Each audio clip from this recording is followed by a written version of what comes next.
something strange in Manhattan, as usually happens. But thanks again to Christopher Vitali for having me here and you for coming. I will continue then with the seminar, and the second part of the seminar is very different from the first one, which was mostly mathematical, but more conceptual mathematics than technical mathematics, as you saw. No calculations, no formulas, concepts. The concepts are not easy sometimes, but there were general concepts. Now I will try to begin to use these general ideas of Grothendieck for particular cases, for case studies in the next 2 weeks. And the general idea is to use one of the 4 main achievements by Grothendieck. I remember the 4 of them: work around sheaves, work around the schemes, work around toposes, and work around motifs, in order to propose a bridge, a natural bridge, a theoretical natural bridge, to make a proximity and approximation between some thinkers which are seemingly far in the 19th century, and some thinkers that are doing very interesting things in our contemporary work now. People who are thinking about some connections, some mappings of the world in the last 10 years. So I will try to make some bridges between the beginnings of modernity and the time in which we are now. We don't know what it is called or what it will be called in the future. One way of calling it for the moment would be some transmodernism, beyond postmodernism, and beyond some phases of analytical philosophy. Something new is happening. We will know in 50 years what was happening. But there are a lot of things going around. And these things, I want to make them like more visible, thanks to Grothendieck's ideas, thanks to Grothendieck's techniques, to produce some theory of this contraposition between the beginning of the 19th century, a nucleus at the beginning of the 20th century, and the time in which we are today. So we are beginning this second part. The first part was more mathematical, conceptual mathematics. This was more methodological and philosophical on the mathematics. And now we are going to use the sheaves, the schemes, the toposes, and the motifs to make bridges between the great thinker of modernity, in my sense, Novalis, the father of many of the wonderful ideas that we are still living today, and some people, some young people at Collapse, Christopher Vitali at Neuroecologies, Guerino Mazzola producing a new theory of music, and a French group of people in art theory, in order to think new transformations of culture in our world today. So there is a large gap between Novalis, 1,800, and these people which are now working in the last 10 years, producing new ways of understanding our world. In the middle, we will have some important people at the beginning of the 20th century, and I will use the techniques of Grothendieck to produce this bridge. So I will begin now with this first translation, this first integration. We have a lot of differentiations. This is like a beginning of an integration between seemingly different trends. I will insist on 3 very simple ideas today. Extremely simple ideas that come from the sheaves paradigm of Grothendieck. The simple ideas are this one. A sheaf produces a mediation. A gluing between differences, and the mediation and the gluing, if it is iterated, produces a new understanding and a new growing of the world. So I will speak about three ideas: mediation, gluing, and iteration. These three ideas are well resumed, well encompassed in the concept of sheaf. But they come, of course, the ideas of the whole history of culture. I will begin to look at them in Novalis at the beginning. Then we will look at them in Peirce. I will profit from the mathematics of Grothendieck to see that these things are like anticipations, great anticipations of some strong mathematical, theorematic constructions of Grothendieck, and how they can be applied to what is happening today in some of the movements that are going on. The Atlas of Transformation of the Czech school and the Collapse Journal of the British school. And I will have then other, in the following talks, tomorrow and next week, other applications to other central thinkers at the beginning of the 20th century and others interesting and new trends today, in the last 10 years. So Novalis. Novalis is well known as a poet, extremely well known as a poet. Perhaps not so much read today. I have looked at a lot of bookshops to see if Novalis is there. Novalis is not in the bookshops now. The translations probably are somewhat out of stock or something. But there was a good translation, a good new translation in 2007 of the Allgemeine Brouillon, which is a gigantic encyclopedia of thought by Novalis. He is not well known in that sense. He is well known as a poet. He is not well known as a thinker. And he was a gigantic thinker with many, many beautiful and strong ideas, which are extremely appropriate for today's world. Not only for his anticipation of a lot of connections in culture, but particularly for things that are happening today. In fact, I will be reading some short statements of Novalis, and you will see instantly that they are like echoes of things that I was saying last week. Very simple echoes, but strong ideas that encapsulate a lot of things. One of the main ideas one of the main goals of Novalis was this one: construct a true method of progressing synthetically, forward and backward. We have talked about that a lot last week, and we will continue on that idea. A construction, a back and forth construction, which for those who are more mathematical, it's a back and forth construction, a Cantor back and forth construction between different concepts. And in the middle, the back and forth produces an enlargement of the capacity of imagination of mind, of man in general. This back and forth, this forward and backward, needs a synthetical perspective. You need to go beyond the analytical. The analytical is extremely important, but it's just part of the picture. You need the other one in order to begin to encompass a synthetic perspective. Look at these short statements of the young genius. He was a young genius. He died very young, as you know. Differential calculus is the critique, integral calculus the solution. I was talking about that last week in several perspectives, but Novalis says it much better than I do and than we do in general. It's something very surprising with Novalis.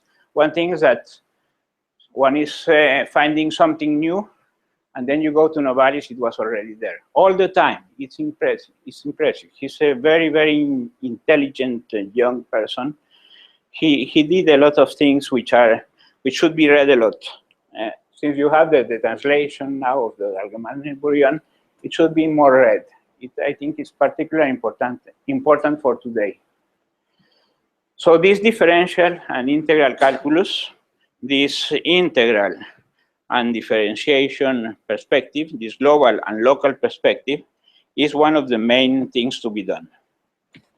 The abstract calculus of philosophy may be thoroughly compared to infinitesimal calculus. So for Novalis, there was like a good mathematics, the infinitesimal calculus, the differential and integral calculus, which should spread beyond. This is what I am saying systematically from the last week, and we will do that in the next few talks that we have. The general idea that mathematics should be used strongly beyond mathematics, and particularly the contemporary mathematics of Grothendieck. They should be used in poetry, in literary criticism, in philosophy, in whatever you want, in art. In art, they are very important. And this is another way of looking at the Pascal contradiction, the basic Pascal contradiction. Man, like the border, our body, in a Merleau-Ponty perspective, our body is the frontier, the border between nature and mind. This body produces a particularly rich phenomenology, particularly rich philosophy. This is what Novalis is saying here. Look at this sentence, which is very important for us. Mathematics is only common, simple philosophy. This is what I was saying last time. Mathematics in Grothendieck's eye is a children's game. It's extremely simple, and it is true. The good mathematics should be and are extremely simple. If they are not simple, it's because we are mathematicians are not good enough to explain them, or because there is a need of doing some work. But mathematics at the bottom should be extremely simple. Mathematics is common, simple philosophy, but philosophy is higher mathematics in general. Okay? So these are some sentences of Novalis which states like the spirit of what we were doing last week. The spirit is that you should use mathematics in order to go beyond our usual disciplines, beyond our usual frontiers and borders.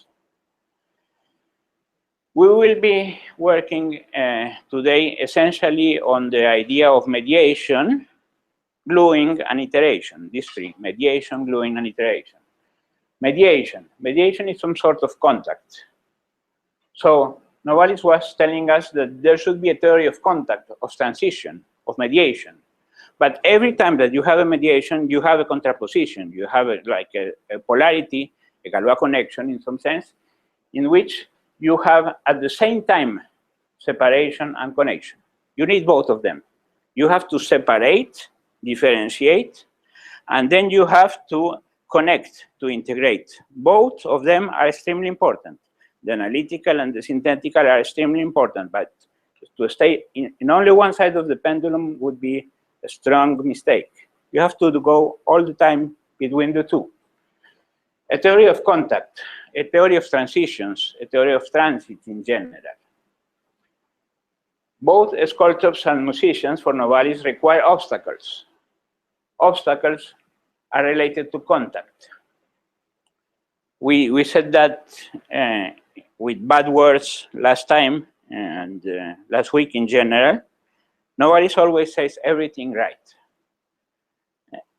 I was explaining last week that mathematics should be understood in part as a theory, a general theory of obstacles and transits. This is said very well. We need obstacles, we need contacts in order to produce new knowledge. And this will be particularly important for us today. Novalis was advocating a philosophy of fermentation, of negative combustion, a theory of secretion. So negativity as a field of creativity. You create going to the opposites, going to the negative parts of the world, going beyond borders. This kind of construction is particularly mathematically done, as I was saying last time with Lovir, with his theory of negation. The diagonal argument of Lovir explains very well why do we need negation in mathematics in order to produce great mathematics. If you don't have negation, simply you don't have mathematics. So these are like this is like a condensation of what I was putting in Novalis' words in the last slide. The iteration is fundamental. You have to iterate the differentiations and the locality in order to go beyond them. And then you have to deiterate the global in order to come back to the differentials. So there is a back and forth, what Novalis was calling the forward and backward. And we will see in a moment that the forward and backward, the back and forth, is in fact something extremely strong logically. We cannot imagine how strong it is. I will explain it in a moment. So there is a going back and forth between differentiation and integration, which in fact corresponds to a back and forth between iteration and the iteration, the contrary. And there is a mediation, a general theory of mediation, a general theory of transits, as we were speaking last time, and one of you was asking me to define transits, and we did it, and we are going to do it progressively in a Peircean way, in which the idea of a transit is vague, but then you can, depending on the context, make that vague idea more precise. And if you are Grothendieck-minded, then you will have a good theory of transits in categories, in several levels. I will explain that a little afterwards.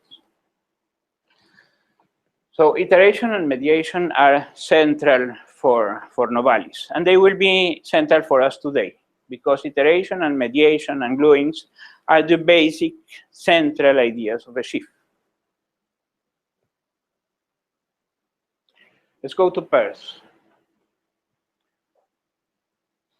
So Peirce probably is the greatest American genius. It's strange that here in America it is not always well understood.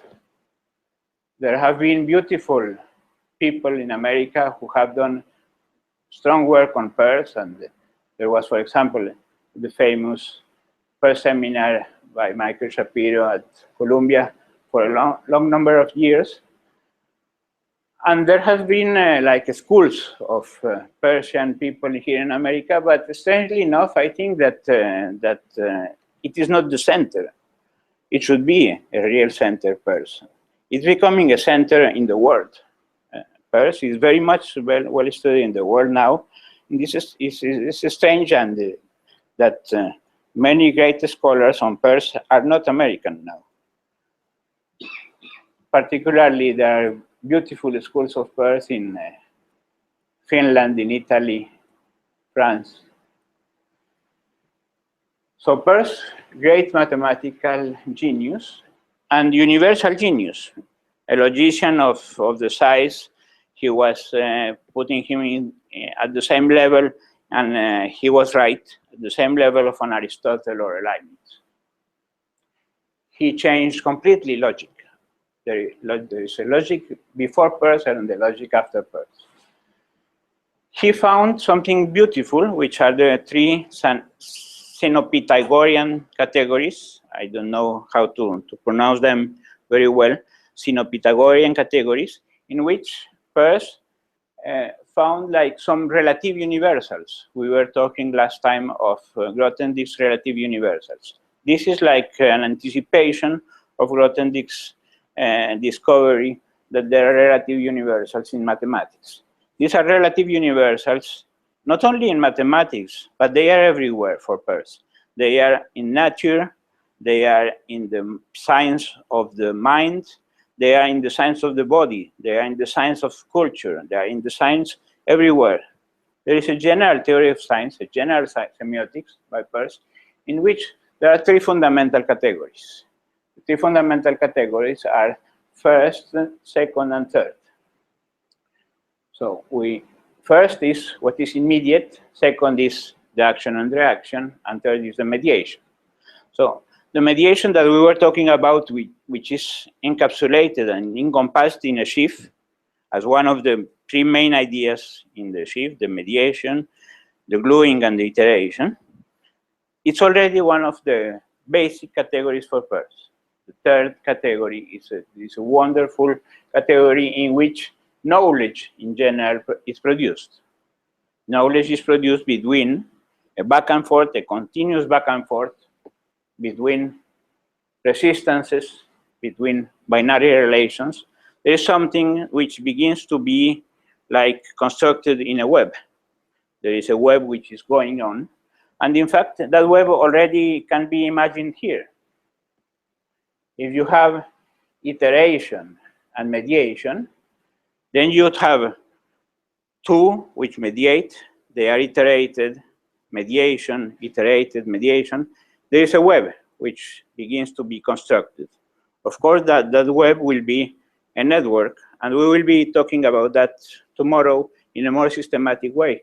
And we will be talking about what is behind, the theory behind the webs and the networks of iteration, the iteration and mediation, which is the work of Christopher Vitali. We will be talking about that, and since we are in a program of media studies, it's interesting that this is completely natural. Peirce is a completely natural scholar of mediation. For him, it is the category, the fundamental category of knowledge. That mediation is constructed as a profound hierarchy. There is a profound hierarchy in which you iterate the categories. The second of the first is different of the first of a second. There are clear networks which begin to be constructed. And in the center of all the construction, this is mathematics for Peirce, firstness. Then you have the finite, the infinite, and the continuous in Peirce's mathematics. Then in the second, you have philosophy. In the third, you have the practical sciences. This is the classification of sciences by Peirce. It's a beautiful classification in which the categories are iterated together to produce mediations between the different parts of knowledge. That's extremely important, because then these walls are not real walls. There should be some important connections. These connections, in part, are some continuity, some continuous connections between the parts. These things are called lines of identity in Peirce's existential graphs. So there are graphs, there are apparent walls between them, which can be interrelated through continuous lines. In the center of all that is the pragmatic maxim, Peirce's pragmatic maxim. I will explain it now. But there is a beautiful idea behind this kind of graphs and behind this kind of figures in Peirce. It's a gigantic, wonderful idea, is that if you begin to produce different hierarchies in the plane, they are called the existential graphs, you can go backward and forward between parts of the plane. This is called the iteration and the iteration rule of logic for Peirce. And he axiomatized logic using that simple rule, iterate and iterate. If you take the iteration and the iteration plus two other simple rules, which are you can put negative information in parts where you have some sense of falsity, and positive information in parts where you have some sort of truth. If you have these rules, and essentially the iteration and the iteration rule, then you can axiomatize at the same time the propositional calculus, the first order calculus, the modal logics, etc. So there are different types which come from an archetype. That archetype is the iteration and the iteration rule for the existential graphs. That's a major discovery, wonderful, strong axiomatic discovery of Peirce. Something more beautiful is even behind that. One can think that when you are going to collapse the walls and to produce behind the types one archetype, there should be some continuity behind. The continuity in mathematics is related to topological spaces, as you know. So the collections of topological spaces have an intrinsic logic. That intrinsic logic is the intuitionistic logic. It is not the classical logic. The classical logic is related to sets of subsets, of Boolean algebras. It's another kind of construction, of structure. The collections of topological space have an underlying logic which is intuitionistic. So in fact, there should be an intuitionistic logic behind the going of the back and forth between iteration and the iteration. That's a major discovery that one of my students, now my colleague and now my master, has done in Colombia in the last few years. He has discovered the greatest achievement in the history of Peirce's existential graphs, showing that the existential graphs are intuitionistic, not just classical, which is what should be if we follow Peirce's intuition, that the continuum is behind everything. So the pragmatic maxim, which should be at the center of everything and which should be iterated and reiterated on all regions of knowledge, this one, which should go backward and forward on all regions of knowledge, this thing is in fact a gluing idea. The pragmatic maxim is a gluing idea. This is the pragmatic maxim. How do you understand science, actual science? Following Peirce, what you have to do is to represent the science in different contexts. How many contexts? All the contexts that you want, all possible contexts. And in each context, you have a different representation. But in the given context, the representation behaves in a clear, bounded way. There is some kind of, some sense of necessity here. If here we are completely free, and here we have all possible contexts, in one given context, there the possibilities restrain the sense, and we have some sort of necessity of the representation here.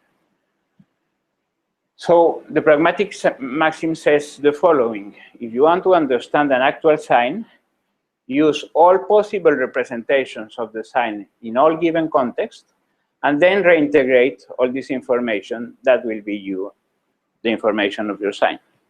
So to understand the sign, it's a very complex perspective in Peirce's idea. Here you have a complete modal logic. Actuality understood through a range of all possible contexts, and in each context, a necessity representation. This, as I was saying, I think last time, is very close to the idea of Grothendieck, in which you have a relative universal, a universal definition in a general abstract category here, which is represented in concrete categories. And then you have the back and forth between them, which are the natural transformations. You have the transits well defined, and that will give you an understanding of the general relative universal object. So this was a genius idea of Peirce, which is very simple also. How do you understand the sign? You have to do this. There is no other way of understanding science. So you have to be very open. Yes, please. A sign is everything that you want. You are a sign, this is a sign, and number one is a sign. He is very open. The sign is any object of the universe. And if I want to understand you, for example, I have to learn how do you behave in your family, and how do you work, and how do you imagine things, and things like that. So everything is a sign, and the sign is interpreted. This is called also the interpretants, the interpretations of the sign.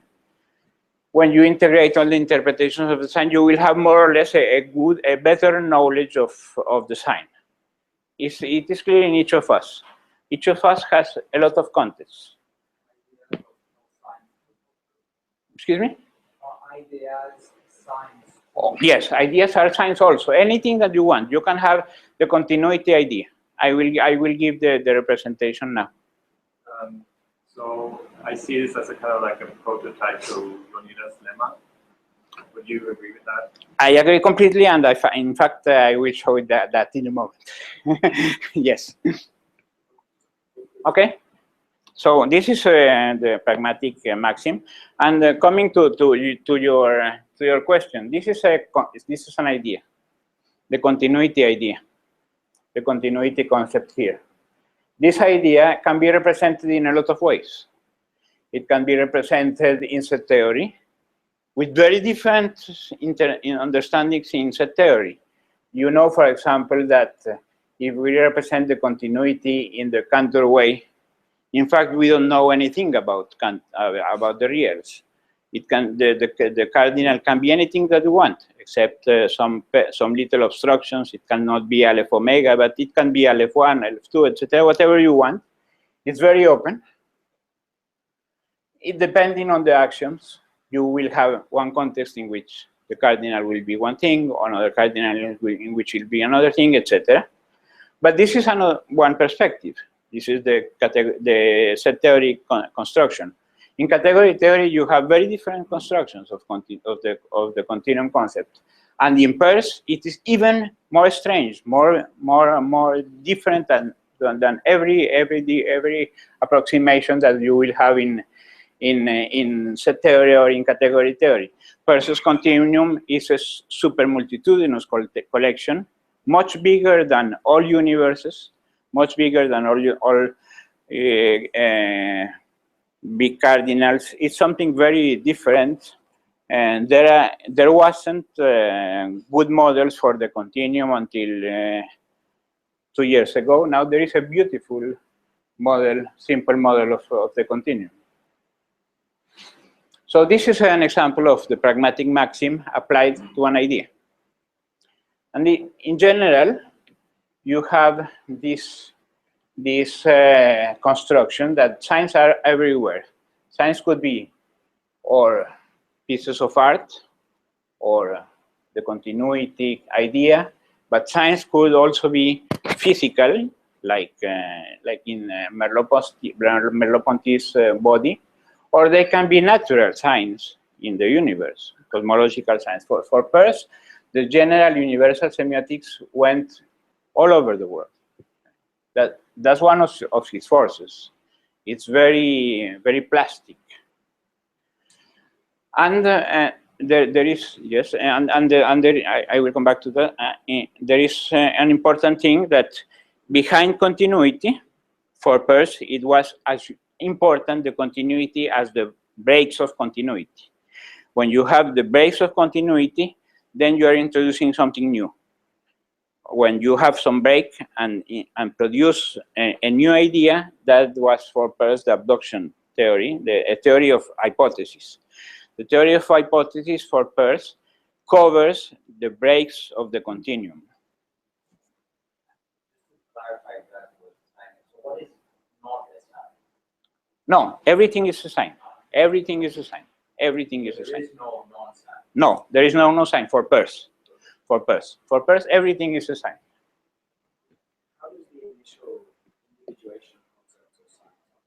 Is it you start with an idea of what a sign is and then test its context? Yes. You only by hand look for context, compare invariants, and then you individuate what a sign is. Yes. You have to begin. There is no like an initial beginning for everything.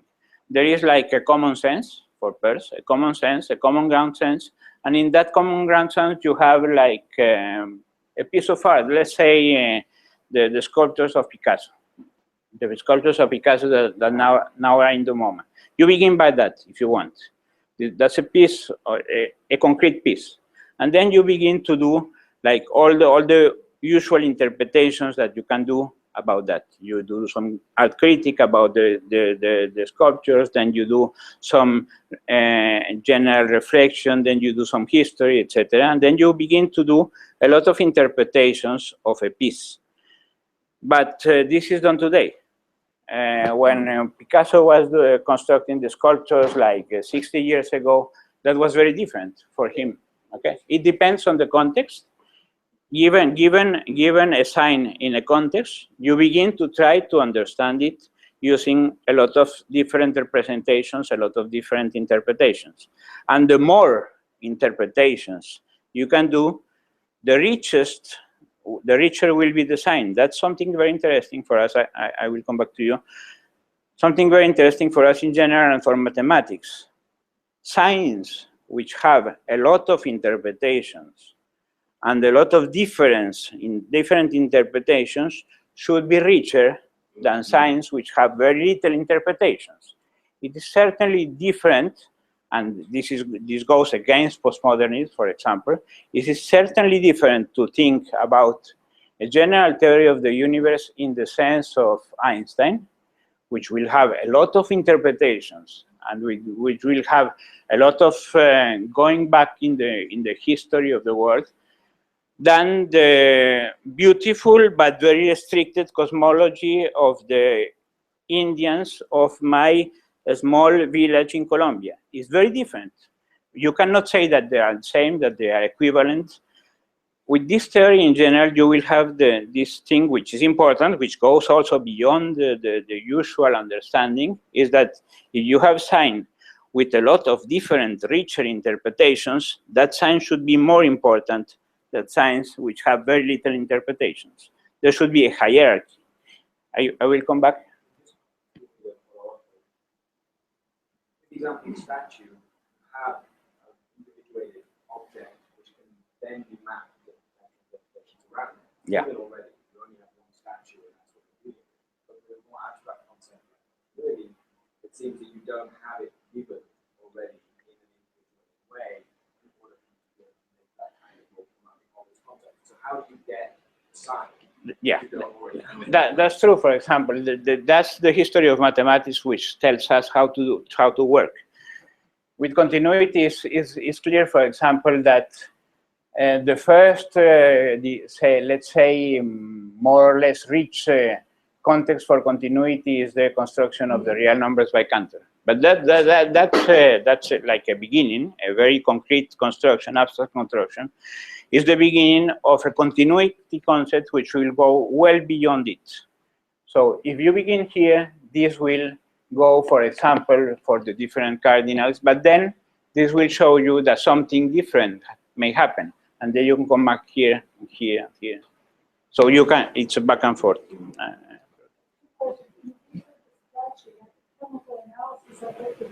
Of course.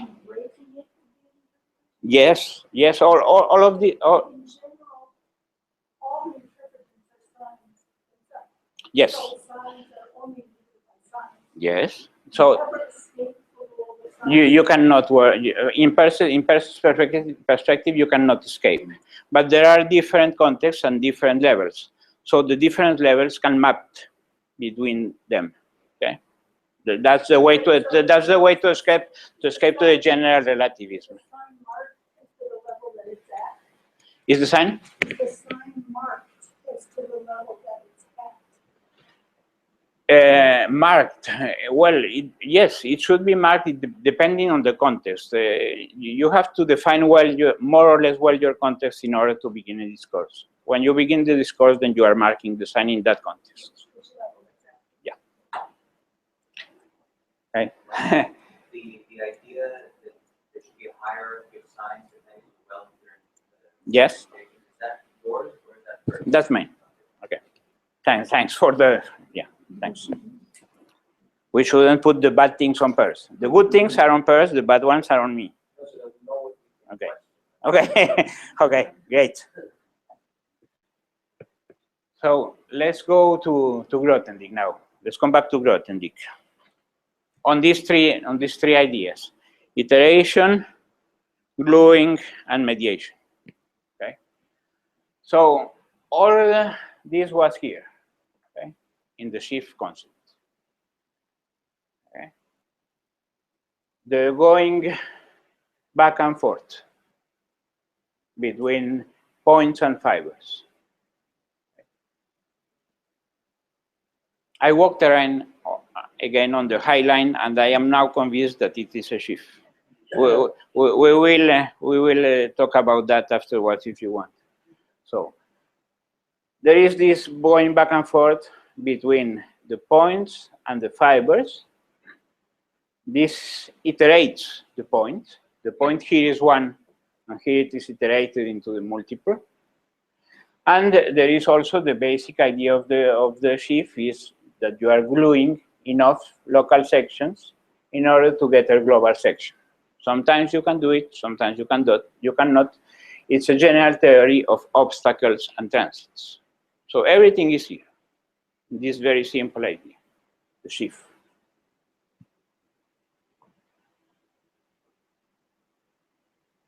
What better than a poet to explain that? To explain the gluing, the back and forth between the local and the global, the differential and the integral, the discrete and the continuous. How do you explain this negative combustion, Novalis, the growth and amplification of the word? I will ask now Stephanie Strickland, please here present, to read one of her beautiful poems of Grothendieck. I think she explains much better than everything that I will say why Grothendieck is so special. Please, Stephanie, could you read for us your poem on Grothendieck? Grothendieck, everything globally from the beginning, like I said, no forces, no equations. Roller coasters have no sudden on a dime change of direction, however steep, no cusp, no crossing through themselves. Their shadows do, sharp projections of the smooth, pulling back to the smooth from tangle, local tumult disappears, only global lift left. Inside the crushed cross point, so multifarious, a many world. Blow it up, gentle, difficult, balloon work, make it smooth. Thank you very much. The blowing up and of everything that Stephanie is telling there much better than I can do is fundamental here. You are blowing up a point. The point is blowing up in the multiplicity. This is the universal multiplicity, the iteration of the point. Points are going to disappear. We said that already, and we will see that more times afterwards. Points in the new geometry, in Grothendieck's new geometry, don't exist anymore. You don't have points. You don't have classical points. You have like sections. You have neighborhoods. Things like that are much natural than the points, which are this beautiful lie.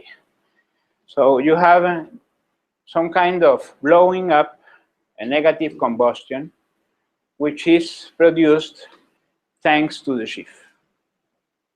Grothendieck here in 1955, when he was writing his article on the abelian categories. A young man, genius. He had there 27 years. Dionedes lemma. There you are. In fact, everything that we are saying is, what is interesting perhaps for us is the following idea. Novalis had everything said. So we should be quiet and should not say anything more. That's true. But the ideas and the techniques and the continuation of culture have produced a lot of new tools. I think that mainly all the ideas are already in Novalis, but there are a lot of new tools that Novalis didn't have. And in particular, there is a lot of mathematics that Novalis didn't have. Perhaps he had the idea, the intuition, the insight of what was going to happen. But there are a lot of new mathematics, and those mathematics are very interesting because they are theorematic. So we have concepts and we have theorems on them. When we have those concepts and theorems, then we will be able, perhaps, to extrapolate them and to have a new understanding of all things. And in some moments, there will be a genuinely new understanding. For example, I think that Grothendieck genuinely got beyond several things that were behind him. He gave a lot of inversions, very important inversions, to think mathematically on archetypes, theorematically on archetypes. Not just the Platonic archetype, but mathematically on those smoothness. Stephanie was talking us about the smoothness in the high world. The high world is smooth. If you take the category of all presheaves, it is smooth. It is a complete category. You have all limits there. It is a topos. In a sense, in a category theoretic sense, every category, everyone, whatever you want, there are some minor technical points that the category should not be too big. But if you have a nice category, any category, whatever category you want, the discrete ones that you want, the more discrete that you want, that can always be embedded in a continuous space. Always. That's the Yoneda lemma. Which in fact is a Grothendieck lemma, as happens all the time in mathematics. Grothendieck found it before Yoneda, but the name afterwards came for Yoneda, which was a student of Mark Lane. You inject types into archetypes, always. You can always do that in a theorematic way. For any category, you can produce a continuous category which takes the category as part of it. And the idea is very simple and the strong one, again, as happens with mathematics. Idea should be extremely simple. The idea is very, very simple.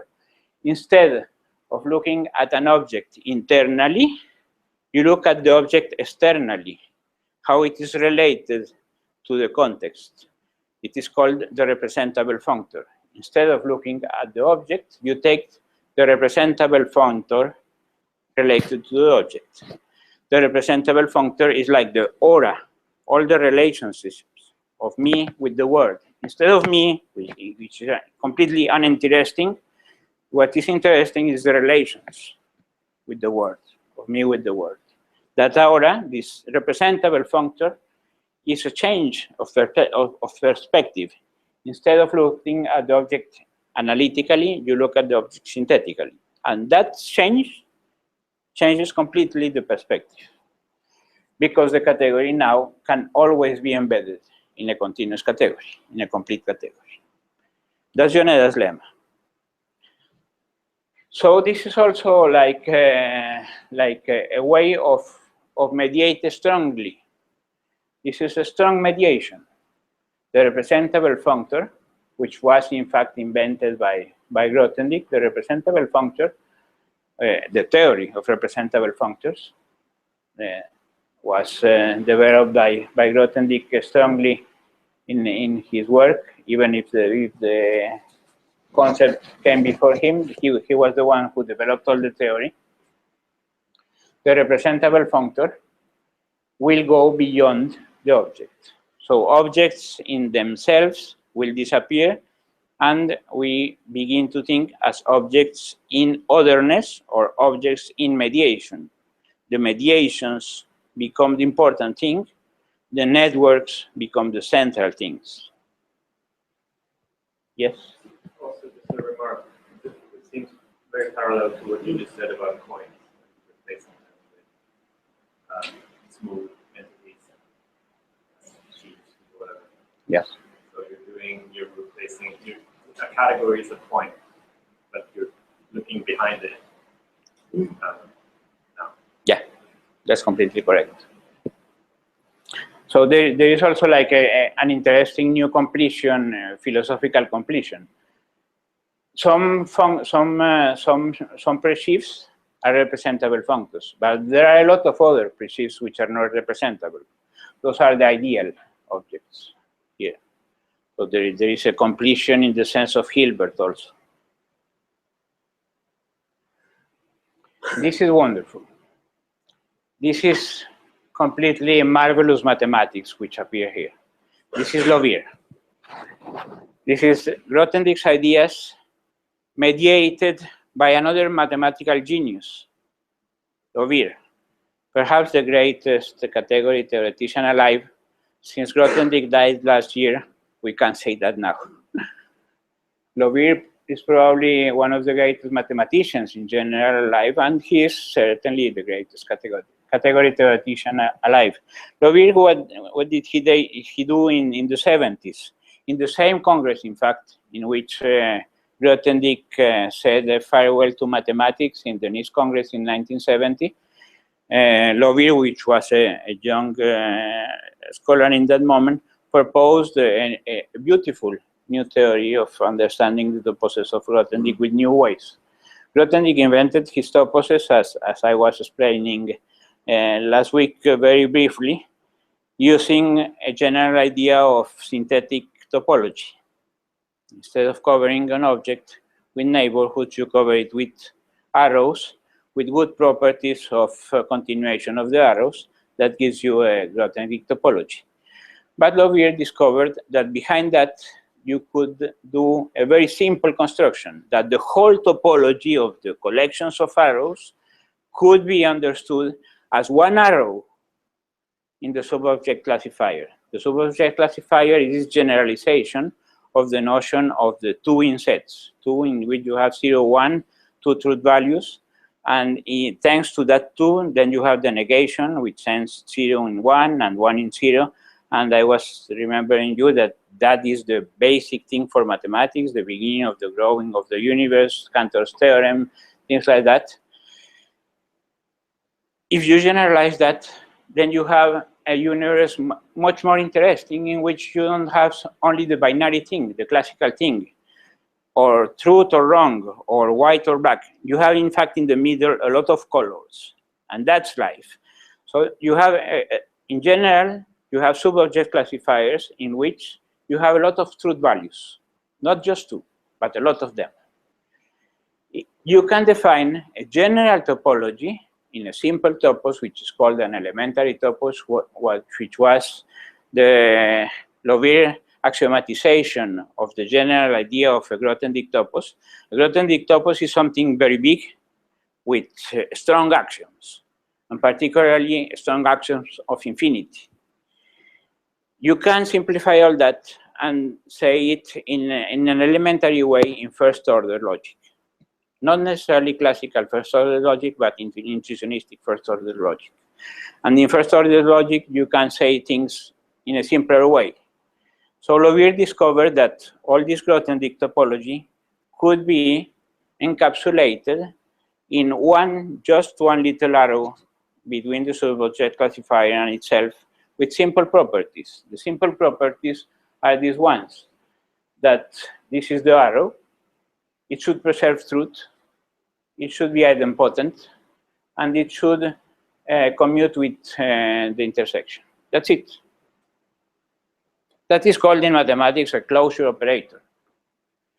You have a general idea of a closure operator in a topos. And every time that you have a closure operator, you have a topology.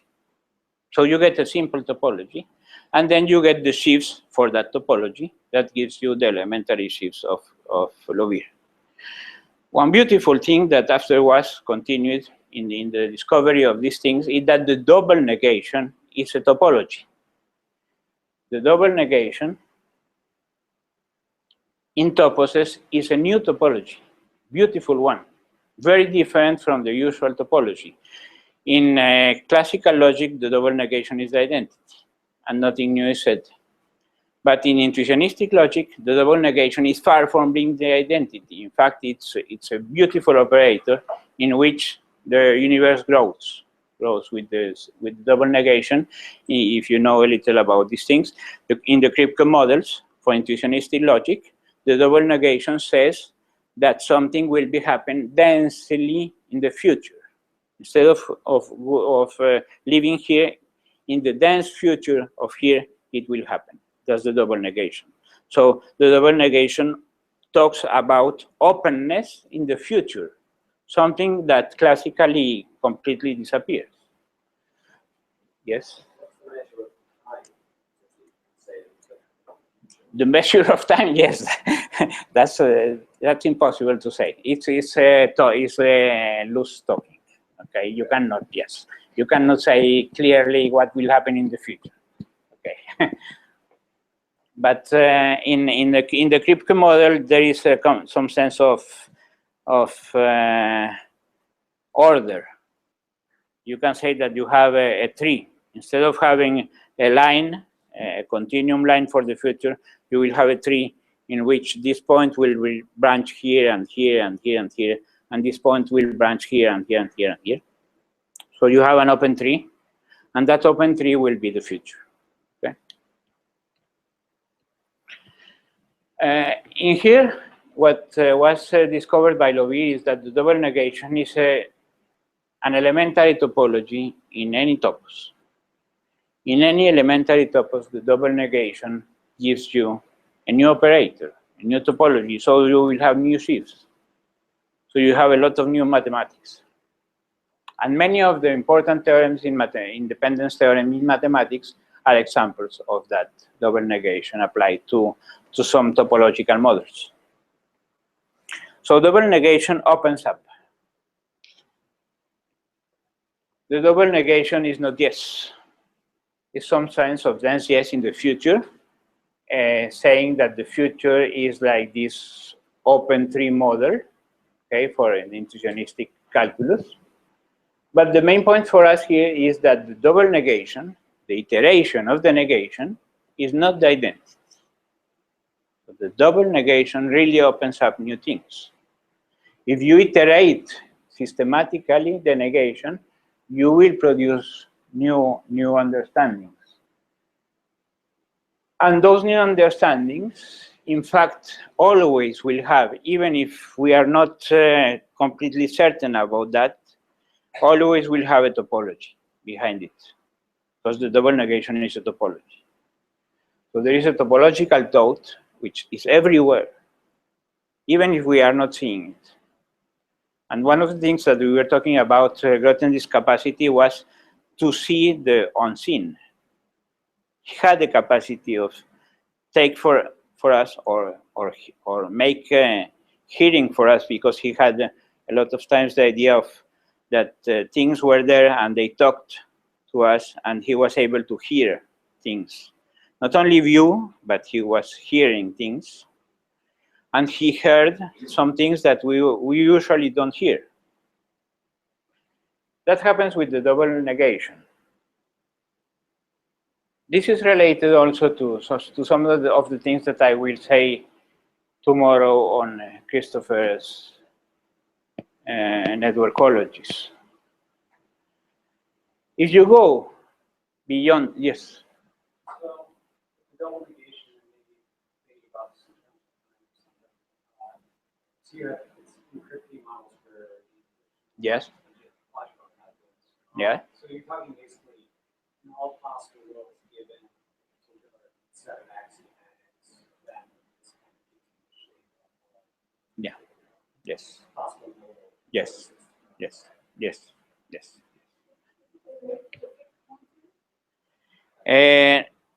It is related, yes, but it is not obvious. It is related to the fixed point theorem, but you have then to do a mathematically well-formed theory of the logic of sheaves. That has been done. It is not known. It is not well known.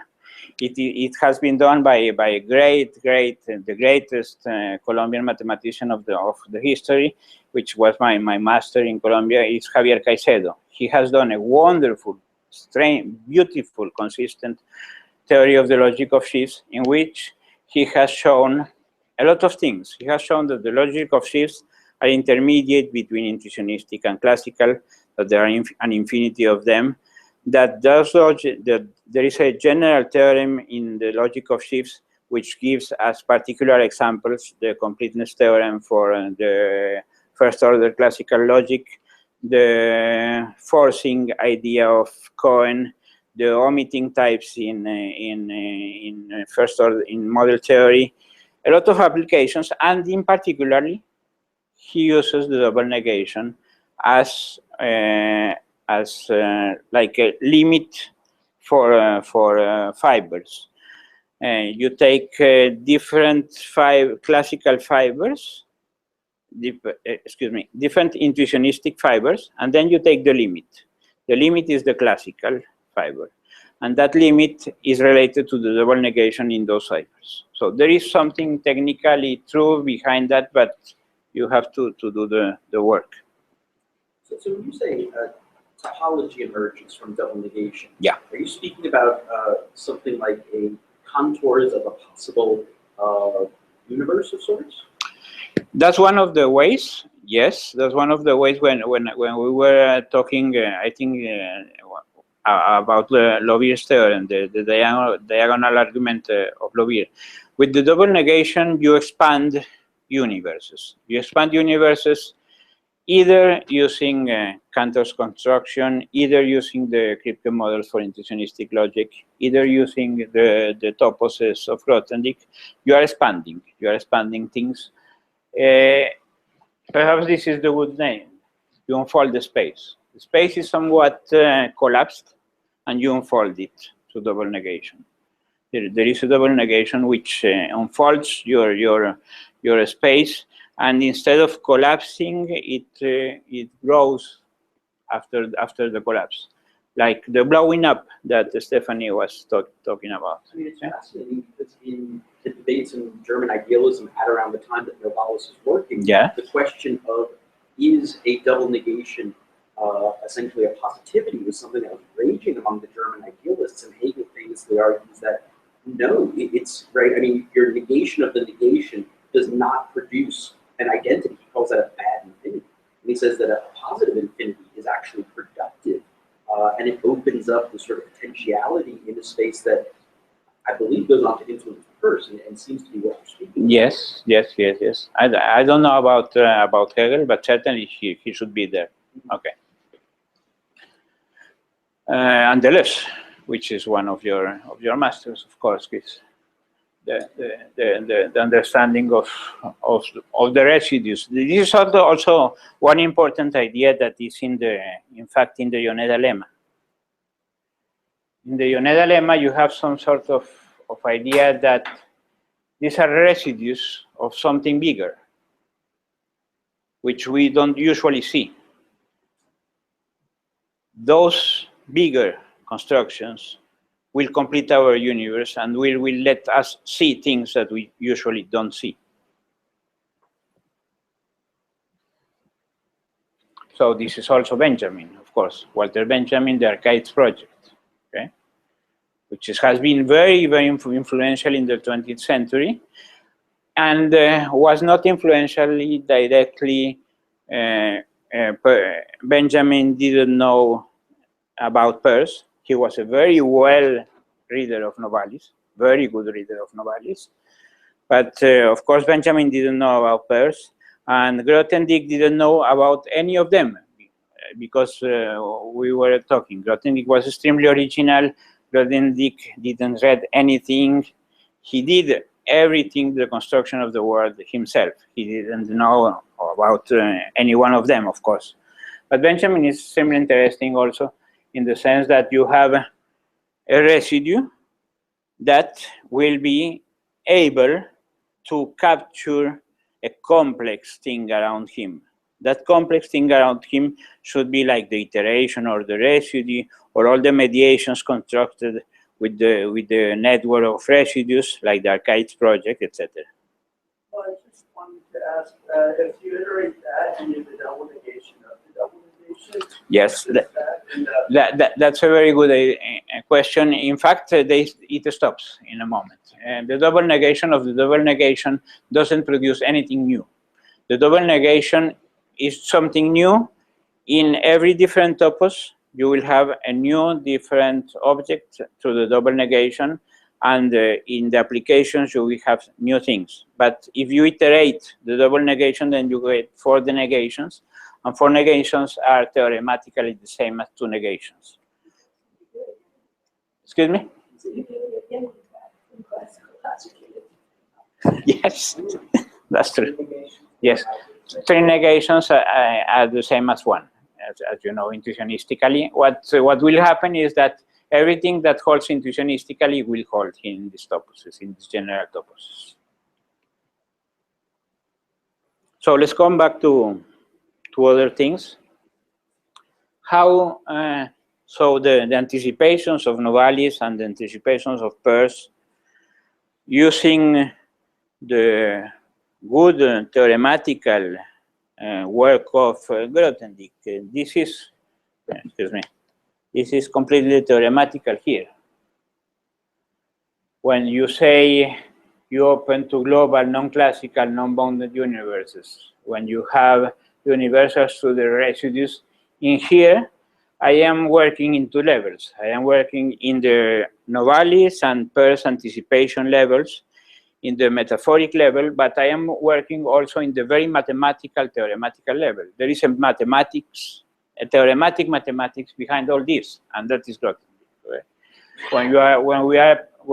When I am speaking about residues, always in my mind I am having the Riemann-Roch theorem there. Okay. Complex variable, the Cauchy's theorem on residues, things like that are theorematical. And it has never been used outside mathematics. It's a strange thing. It must happen sometime in the future. So the Atlas of Transformation is a beautiful project done by the Czech school in 2000. Yes, please. One more clarification. So the double negation, when you get them to apply the double negation, it's classical. You get a Boolean, you get something classical. I thought there's the rest, but what I remember is the sheaf On the double negation of all it you do a Boolean. It's actually something classical. So I'm confused about how you're, because you seem to suggest their focus on double negation will open up to global non-classical non-boundary universe. Applying double negation actually gives you something the opposite of that, right? So what is the setting in which are profiting. I am profiting from it in the intuitionistic perspective. Okay? right. Double negation itself gives you something classical, right? The double negation, the sheaves over the double negation are classical. I think that you are correct, but I don't remember exactly. Yes. Okay. Yes. What you do in order to return in order to get the non-standard model. It should be.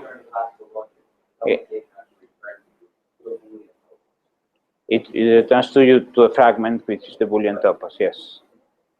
Okay.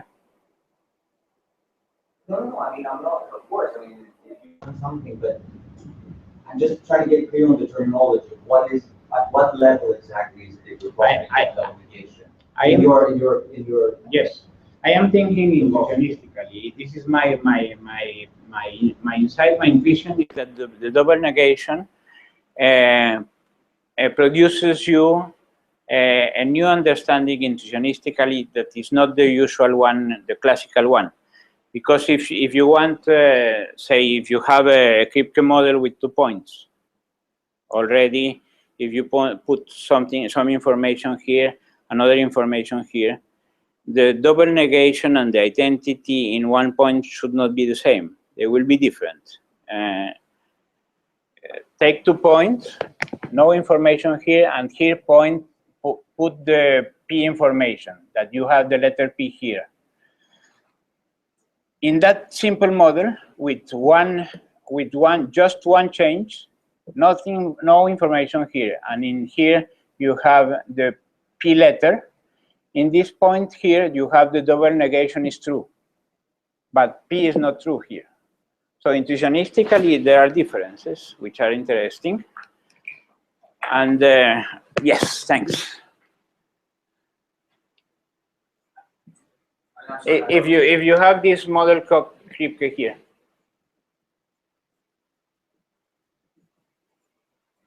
in here, the double negation is true, but P is not true. So there are things which happen in the Kripke models, which are interesting, and which show that the double negation is a closure and a completing operator of the identity. Okay. I'm sorry, I know the technical stuff in some sense irrelevant. Okay. The basic question is, in your opinion, in the theory of development, where does the profiting take place? Does it take place in the embedding of in the Yoneda embedding, or does it take place on operations you actually apply after you've enlarged your context? I would say in every level.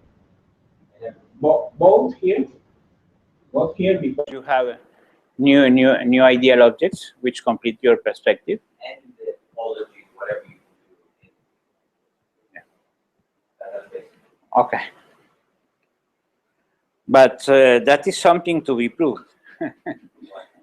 that we will in fact expand our understanding of culture doing that.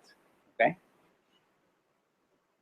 But I think that some of the things may be more or less correct, if not completely correct. Let's see with the continuation.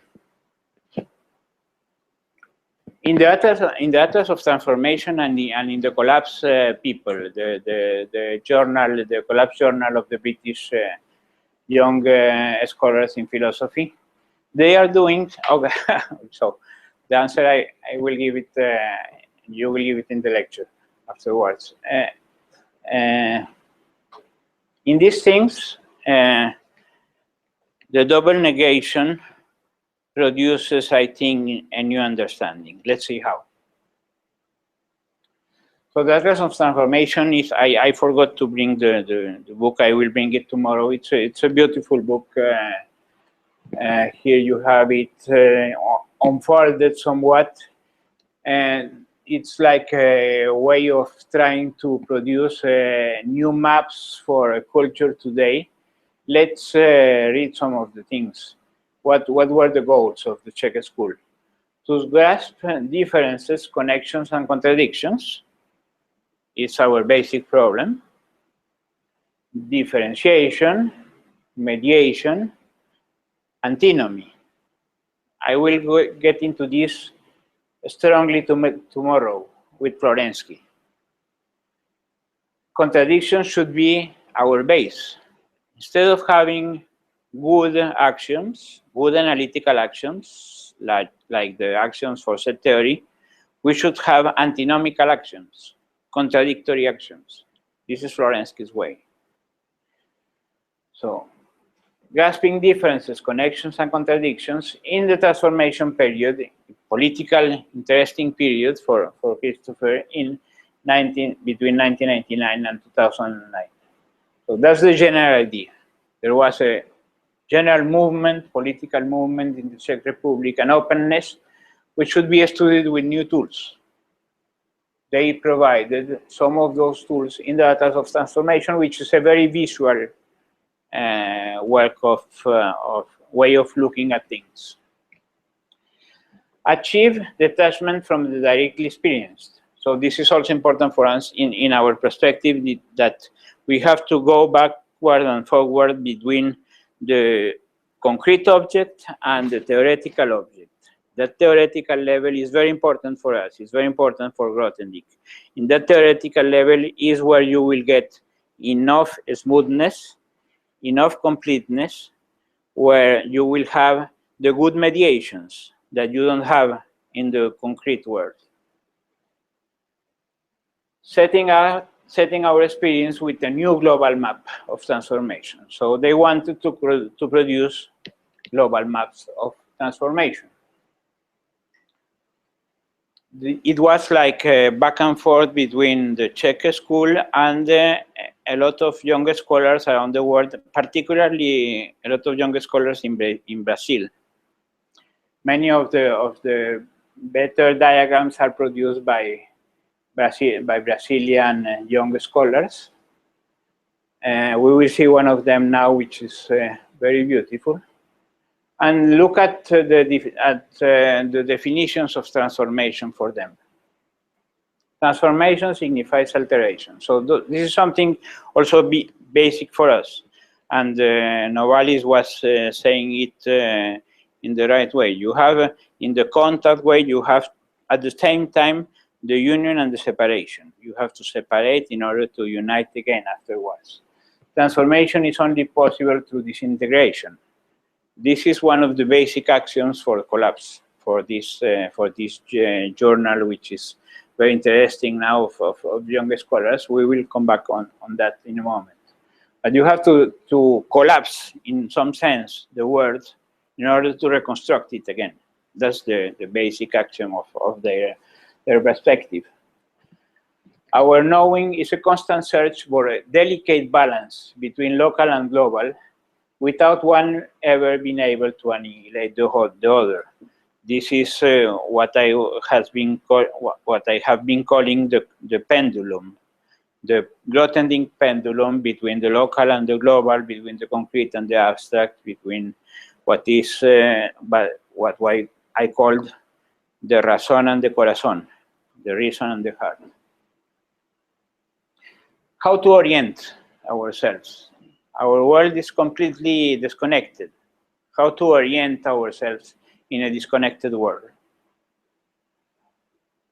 We have to go to transitions and metamorphoses, and we need imagination. So there is a need of a visual perspective for them. This atlas, for them,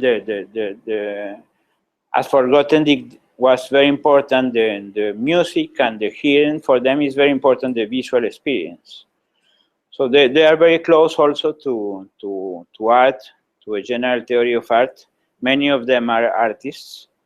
And in fact, we will be coming on that more systematically next week. Tomorrow, I will be exploring part of Christopher Vitali's networkologies, but next week, I will concentrate myself exclusively on art, on music and art. This is one of the diagrams. It is called Connections by Ricardo Basbaum, a Brazilian artist, in which there are a lot of beautiful things, but I will just accentuate some of them. Look at the difference between the yes and the no, for example. The yes is a point without interest. The no is extremely interesting. The borders of the negation are much more interesting than just a point. Affirmation is very little interesting. The negation is very interesting. And if we are consistent with I was talking last time, if mathematics is the exact study of the border of negations, we are around here. And that should be projected everywhere. Okay. That should be projected everywhere. Also here, the me is not at all interesting, thankfully. What is interesting is the you, the otherness. So it is going clearly beyond and against our natural culture, where all the networks are talking about I, me, all the time. This is a very different perspective. It's more a romantic perspective where the you will complete your me, etc. Never is not very much interesting. What is more interesting is like the here and now, what Benjamin called the Zeit, the here and now which explodes, which blows up everywhere. And there are a lot of connections there that the modern, the contemporary world should study. This is just a visual intuition, a visual insight. It is interesting that for us, or it should be becoming more or less clear after my talks, that behind this insight, there is a lot of mathematics, a lot of technical, theorematical mathematics, with a lot of concepts which can be used to provide more levels, a lot of levels, to this kind of diagrams. In their article on hybridization, the Atlas of Transformation School is talking about us, about an important change that should be done. We should go from margins, inversions, and resistance to produce some sort of synthesis, of harmonic synthesis. So this is also very Grothendieckien. Grothendieck also worked all the time around margins. And this in his life, in his real life, and in his mathematics. He was always looking at the margins and see how you connect the margins in new synthesis. This produces new kinds of knowledge. And they say that the way to do that is through intermixing, crossing, shifting. These are ideas which are, of course, Novalis ideas, which are Peircean ideas, but which are, I think, theorematically embedded in Grothendieck's work. This kind of general perspective should be used in order to blow up this kind of diagrams and produce like a lot of levels. Instead of having this in a plane, we should produce this in a different levels, like produce like Riemann surfaces, remember? There is the need, I think there is the need in the culture today to produce what I should call a Riemann hypergeometry of culture. There isn't anything like that. And Riemann has already been dead for 150 years. And his great ideas in mathematics were used by Grothendieck to produce a new understanding of the regions of mathematics, of locality and globality, of transits, of how you interrelate the continuous and the discrete, on how you prove that the magnitude and the number are projections of sheaves, of archetypical sheaves. Things like that were done by Grothendieck in a Riemann spirit. That Riemann spirit should also produce Riemann surfaces where these kind of things are interrelated in a more beautiful geometrical non-planar perspective. We have, as we have been very classical, 0 and 1, and set theory, we should go beyond that. We should look at the sheaves in the middle. With the sheaves in the middle, we have new toposes. And with new toposes, then we have new geometries. We should use new geometries and new logics in order to understand our world. That's our perspective. This is what Collapse is doing, in fact. They are not using any mathematics. Well, some of them know very well mathematics. For example, Reza Negarestani, one of the leaders behind Collapse, has a very good knowledge of mathematics. Others have less knowledge of mathematics, but they are, in a sense, reconstructing many of the ideas that I am saying here without knowing Grothendieck, of course, but knowing very well, for example, Novalis. Reza is a very well-known reader of Novalis, and some of them have read also Peirce. Okay, so some of the ideas are behind the Collapse. The English school is also something very new. Since 2006, they have a beautiful journal. I hope that you know it. If not, you should begin to look at it. It is open in the internet. It's a wonderful journal in which these people are really inventing new concepts for our world. Some of their sentences, they are interested in some kind of cross-fertilization. When we were talking about that philosophy of fermentation of Novalis, of negative combustion by Novalis, this is what they are doing.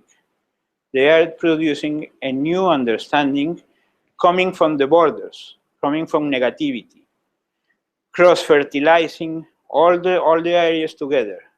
They are systematically going against the usual disciplines, which is very, very good for us. They are striking everyone. They strike the mathematician, the philosopher, the art historian, the poet. They are saying, let's think really together. They are like a very beautiful collectivity, for a lot of young, interesting people, which are taking perhaps the Novalis project to a new level.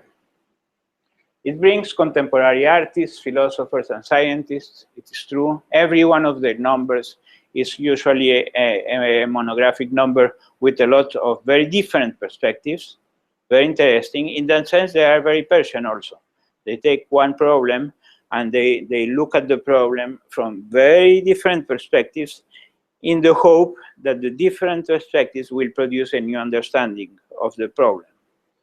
The last number is about contingency, for example. The problem of contingency in our world, in our contemporary world. And they look at very, very different perspectives from mathematicians, poets, philosophers, literary critics, artists. And really the global perspective is extremely interesting. They are looking for a model of uninterrupted relay in which thinkers offer their conceptual resources for reflection on artist practice, and artists in turn develop and synthesize in unforeseen ways. So the synthetic perspective, the unforeseen is like the open future, double negation future. An interrupted relay. For me, the relay would be like the double negation also there. The double negation is here.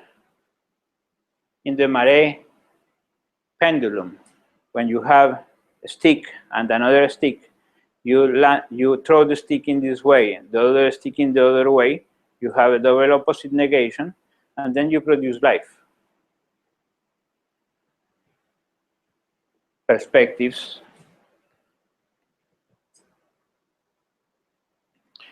Let us see some particular sentences of two of the great thinkers in collapse. We will have the opportunity of having Reza Negarestani here at the end of our seminar in the Saturday October 24 session between 6 and 9. Many of the people that I will be talking in these talks from now on will be here. This is going to be a beautiful opportunity. We will have Robin McKay, the editor of Collapse, through Skype. He will not be able to come here, but Reza is here. Reza will be here. And we will have, of course, Christopher Vitali here. And I will be talking next week about Guerino Mazzola. He will be here. And I will be talking about Fabien Giraud. He will be here. So all of them will be here. We will be hearing what they say about our modern world. Negarestani, for example, let's read a little about Negarestani in a wonderful article. He's a very original thinker. It is an article about decay, about collapse, but how decay and collapse is a strategy of life. Negative combustion, remember Novalis. Philosophy of fermentation, double negation, the growing up of the world. So decay is a building process. Differential and regressive movement through nested horizons of interiority, the back and forth. The differential or germinal derivatives constitute the positive building vector of decay, which extends outwardly. The double negation opens up outwardly to new worlds. The process of decay finds and develops a different side. I think that the Reza here is not having in mind the Grothendieck sides, but it's exactly what he's talking about.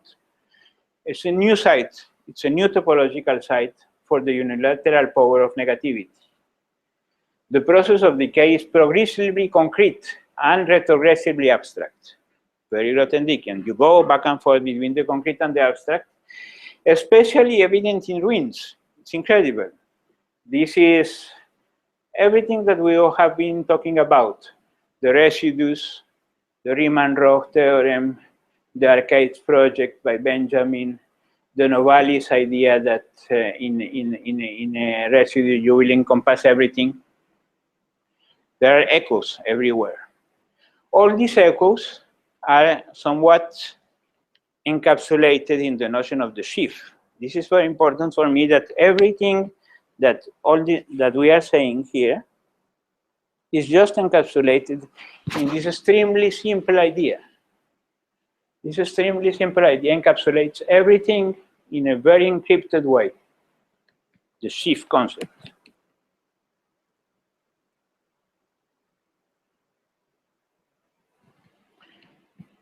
Dynamically contingent universe. The dynamic logics change. It opens, infinitely opens to new synthesis. So transformation, synthesis, opening up, how the residues are the reflections of something bigger, how decay will open up as a building process. All these things are, in fact, if you look at my second column, are concrete or different ways of expressing Grothendieck's ideas. Decay is a building block, is the sheaf architectonics. The differential and regressive movement is the negative iteration. How do you go to the global from the decay? You produce the positive extension from the negative one. The power of negativity gives you the double negation site, a different site. The concrete and abstract residues evident in ruins. The dynamical universe are the dynamic logics. In fact, what you are doing is you are producing new tools to understand creativity.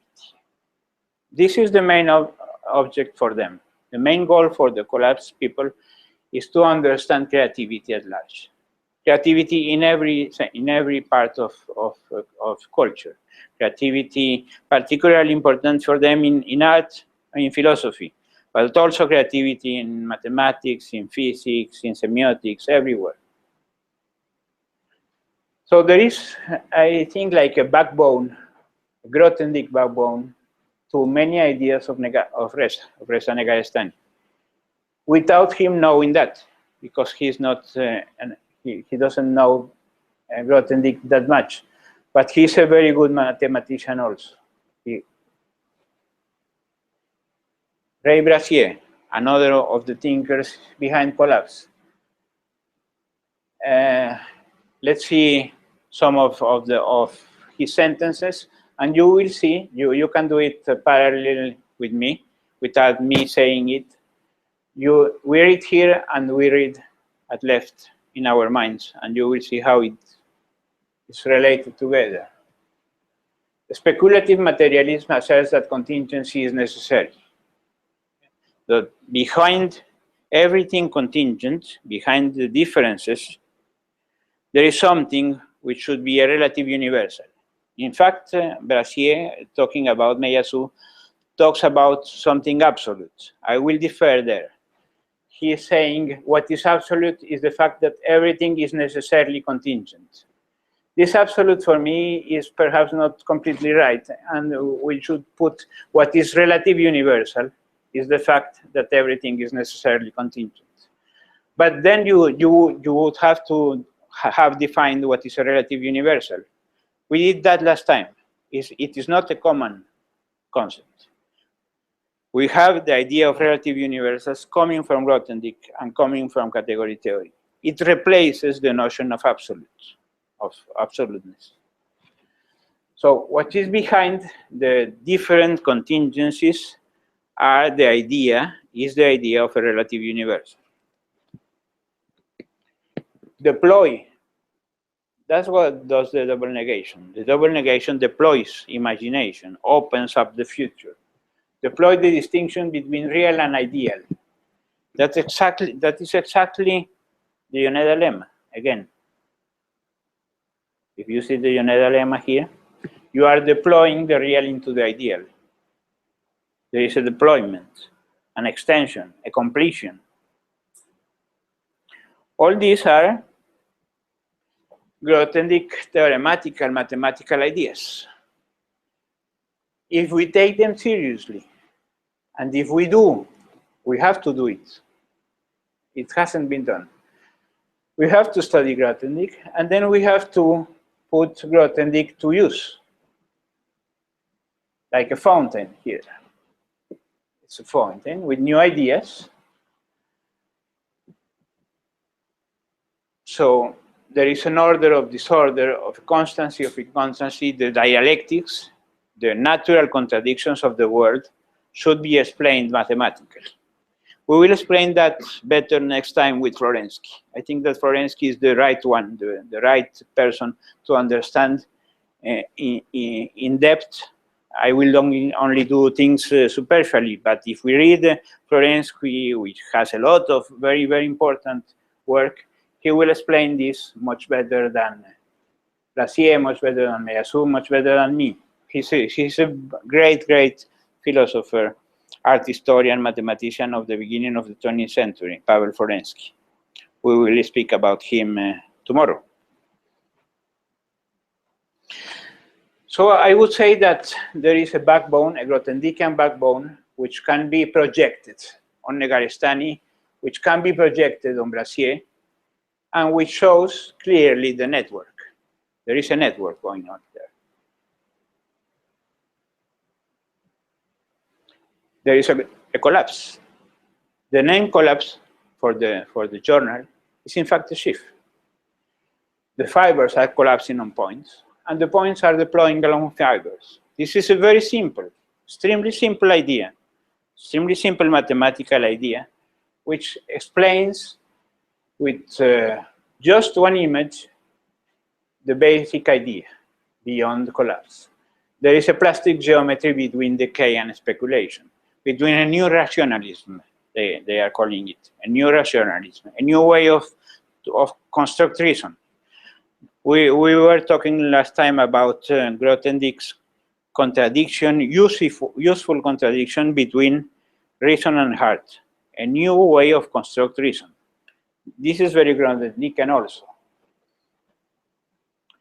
To explore the local infinitesimal negatives and the global space of contingency. Behind that, there is a dialectics, a contradiction between art and mathematics, which, as Frank Castell, the great historian of art, in 1965 explained and defended that art and mathematics are the two major thought modes of humanity. It may be right, it may be wrong, but it seems not far from reality. Both artists and mathematicians are always inventing things very different to the usual world. And that back and forth, that dialectics between art and mathematics, in fact, should be a trialectics, I would say. Trialectics related to a general idea of transformation, in which, if we are fully Grothendiekian, there are three levels: the Grothendieck and abstract level, the form and structure level, and the type and archetype level. If you look at these contradictions and look at the mediations between them, you get some of the basic ideas of what we were talking today. The iteration idea, central for us. I will resume in this last slide. We may talk simply about some sort of poetical differential and integral calculus in Novalis, but something extremely new for the moment and even for us is not the differential and integral calculus in the Leibniz sense, in which Leibniz really hoped for an absolute. He was constructing an integral and differential calculus for the absoluteness concept. That after Gödel is impossible. So we have to be relative. But is it possible to construct a differential and integral relative calculus? I say yes. Grothendieck has given us the tools to construct a differential and integral relative calculus. That's something very important for our culture. Novalis did that in poetry. Peirce did that in semiotics. The theory of transformation is doing that in politics. Collapse is doing that in some sort of phenomenological perspective of culture. But you see that in the middle, Grothendieck can be projected very well on all of them through the three main ideas of sheaves. Very simple ideas: mediation, iteration, gluing. They are all over the world. If we see only this, we can sense it. We have the insight. If we see only this, we can sense it also. But only if we begin to see the full picture, then we can see that perhaps this is not just contingency.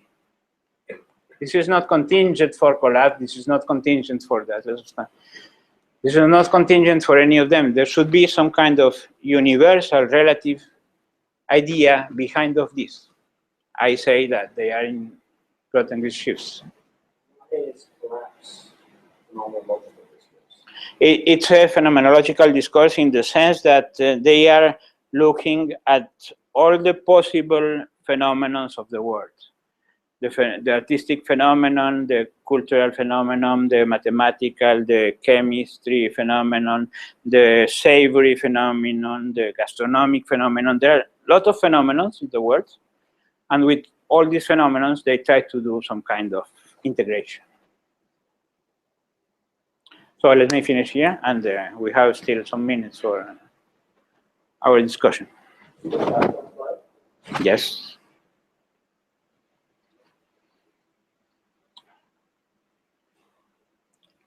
So in this slide, I would say that this is extremely short and synthetic, but perhaps it's the essence of everything. That the fibers collapse on points and the points deploy around the fibers. This is very important, because then the points are going to disappear, and then the fibers will be the important things, the sections between fibers. The sections between fibers will be the real important things for our world. And in fact, it should be so. It's completely crazy to think that I am important.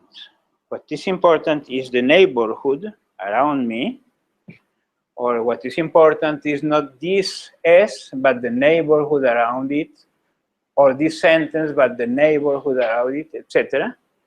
The neighborhoods should provide a true understanding of the world. And if we are thinking about neighborhoods, then we begin in a most necessary way. It's almost necessary. If you look at neighborhoods, in a necessary way, you have to look at the correlations between neighborhoods. And then you have to introduce a logic of relatives. And then you are with Peirce, introduction of relatives. It changes everything.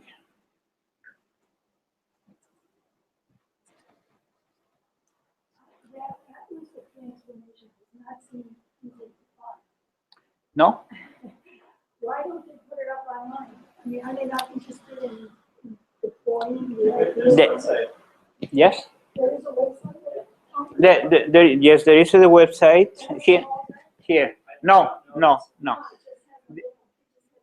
This is the website. Yes. Yes. No. Unfortunately, it's not all there. This is the website. They have small things about that. I will bring the book tomorrow. There's a lot, though. They have every transformation. There is enough, but not so much as in the book. No. Why don't they put it up online? I don't know. But perhaps at the beginning they wanted to have some profit. I don't know. Imagine you can buy it.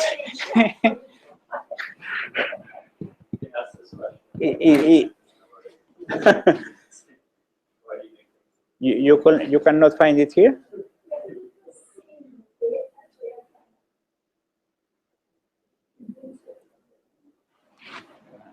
Please. Well, maybe a little bit but I guess it's a critique of I think the collapse slide. Oh no, further down this one that you came. When I see this, it kind of reminds me a little bit of the program initiated by Annie Tom in the 70s, 80s. Yes. Which initiated, the field of catastrophe theory. Basically, he was looking at folds, right? Like the different ways that phenomena can collapse onto themselves, and first started in a very formal setting, looking at singularities of differential maps, and then basically saying that, well, if we have some pretty strong assumptions about reality, we should be able to, by the classification of these kinds of singularities, also be able to talk about the real world, even though we don't, even if it's way too complex for us to normally understand. He was kind of like doing what I read a little bit the same thing of like taking a formal concept, saying that, well, it's a kind of like a crystal, a beautiful object that we want to then project onto the real world. I guess that project itself kind of failed in a way. That on the one hand, they realized that the constraints that you need to impose in order to actually be able to do the classification as such are very strong.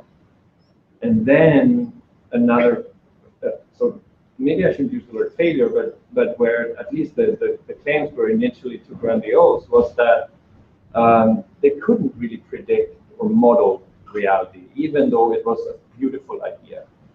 So I guess my question is a little bit, do you see the same kind of program here? Yes, in fact, Grothendieck has produced these ideas looking at differential equations, but not using the whole more contemporary machinery of Tom, but just the basic differential equations of the 19th century and the romantic ideas of the 19th century and the chemistry and the mineralogy of Novalis. So those ideas, in fact, what you are saying, are extended and were, as you explained very well, in a grandiose perspective by Tom to produce perhaps a general understanding of obstructions or singularities in the real world. That I think that your term is correct. That failed in the sense that it was too grandiose. But if you restrict the general program to parts of our understanding, that was well advanced. For example, it was well done by Jean Petittot. Jean Petittot, you know probably him. He was a direct student of Tom. He was a mathematician, but he's a very well-versed universal person of today. He's probably one of the greatest universal minds still living now. He's a mathematician, a semiotician, he's a neurogeometer, an art historian, critical literate. He's a very broad person. Jean Petittot did that program for example, in the study of parts of linguistics. And there he had some real theorematic understanding of some kind of obstructions and singularities that were working there. And he has also done a good many applications of the general ideas of Tom's in neurogeometry. And I think that they are mostly theorematic. Also, they are like things in which you can build up. Perhaps the idea was too grandiose, too gigantic, but well, it's certainly like a global program. It looked like a global program in one moment, but probably the problem is that no complete global program will be ever able to be done. The most thing that you can do is to be like very pragmatic in Peirce's sense. I think that this is fundamental. I think if you think about the general catastrophe theory should be applied everywhere and should be our understanding of the world. Okay, that seems impossible for any theory that you are going to produce. There will not be a general global theory or a general universal theory. That kind of things is very naive and very idealistic. What you can do is, in more or less particular contexts, try to apply the vague general idea, which is extremely important, I think, to have vague general ideas. Tom was a mathematician, a very specific mathematician, Fields Medal, as you know, extremely good technical mathematician, and then he wanted to extrapolate that and to produce a global understanding. That global understanding was perhaps extremely ambitious. That ambition cannot be done. But if you restrain that vague idea, which is a gigantic ambition to parts of the world, this is what maybe will be happening. You have some strong mathematics, vague general idea, which comes from the mathematics. That vague general idea will not be applied everywhere. It would be crazy to think about that. But if you take a small context and that vague general idea is translated in that context, then you will have done a back and forth between concrete mathematics, abstract vague ideas, and concrete applications. That concrete application in a particular field may happen. That could happen. So my question is in regard to Peirce, and I know that the Peircean methods of formalization and Grothendieck's are radically different. But if I'm understanding you correctly, you're saying that Grothendieck's notion of a sheaf and Peirce's notion of a sign are basically two ways of talking about very similar things. Yes. Okay. Yes. So, yes. Of course, yes. That's true. In fact, I am saying that here you have a sheaf. This is the pragmatic maxim. But if you look at it with our new eyes, with our new understanding of sheaves, you are here looking in a perfect way to something which should be understood as the point of the base. These are the fibers. And in these fibers, you want to construct sections, global sections. The most thing that you want to usually is to have a good context in which you will have small sections between them, small translations. For example, I don't know, for example, if you take the Fleurs de Mal de Baudelaire, looking at them through Benjamin, you will have an understanding of the poetry in its formal size, or you will have an understanding of the poetry as the residues of the Paris project. And then you will have, in Benjamin's perspective, a good section between them. You will have a translation, a good sheaf. But then the problem would be to see if Benjamin's understanding of another critic, literary critic understanding, will be translatable or not. Many times, and that is in the interest of culture, I think, they are not translatable. There are different things, different views. But the pragmatic maxim is in fact the sheaf.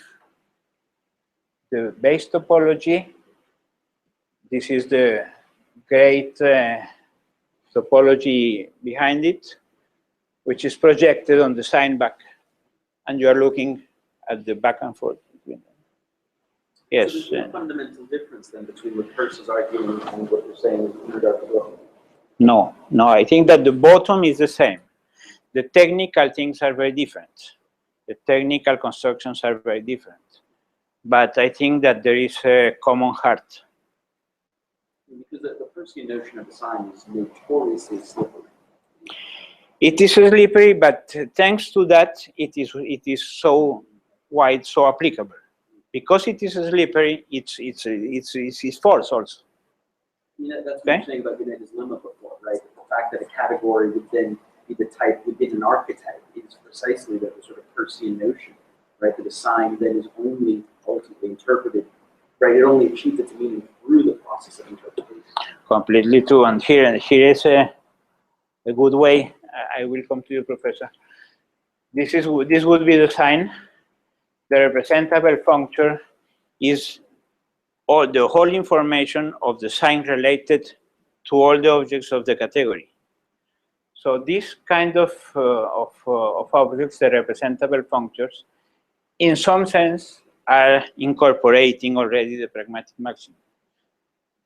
It's very interesting. There are a lot of connections there, Professor Zalamea.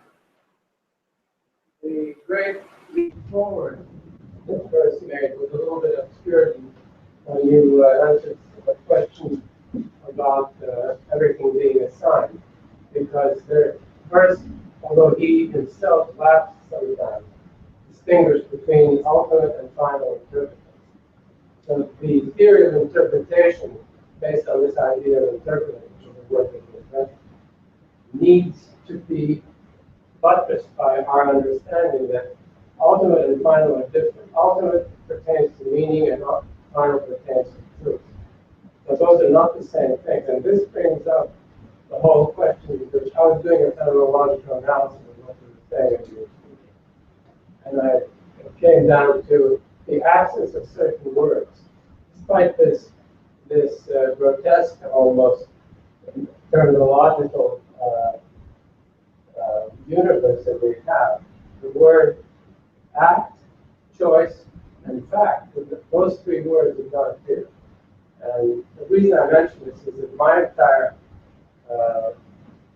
program, which I've been doing for over 50 years now, which might be of interest to people who are starting out, is something which has never been asked in my own field, which is linguistics, and that is, what enables a fact to exist?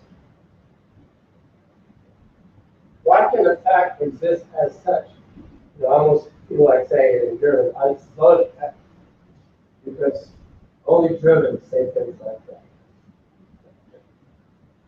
And this is where Peirce is so helpful, because that idea that you have to pursue facts, because I define philosophers and mathematicians, the link between them is that they only solve problems with their own devices.